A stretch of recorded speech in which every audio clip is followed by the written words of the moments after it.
Let's take a look at what happens when we put MgSO4 and NH4OH together. This is magnesium sulfate, and then we have ammonium hydroxide.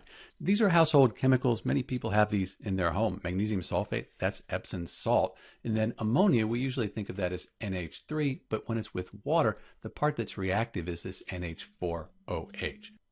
If you know your solubility rules, sulfates in general, they're soluble.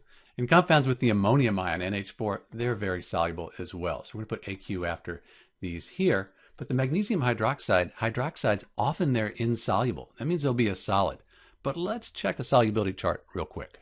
So we find magnesium and then hydroxide. We go over and down.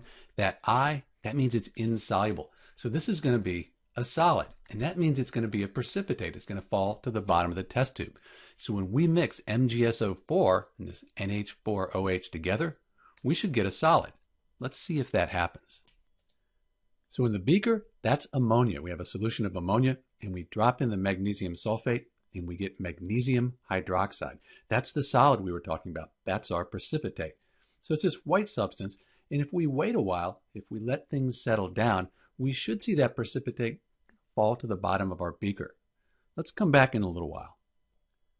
So we're back, and we can see that magnesium hydroxide, that's settled to the bottom. If we stir it up, we can kind of see that particulate matter there spinning around. The question, though, is if the magnesium hydroxide, that formed the solid, what happened to the ammonium sulfate, the NH4,2SO4?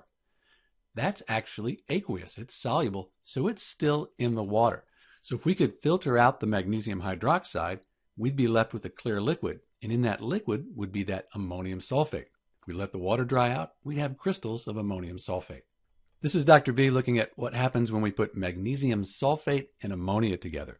We get ammonium sulfate and magnesium hydroxide. And since magnesium hydroxide is insoluble, it's a solid, falls to the bottom of the test tube. Thanks for watching.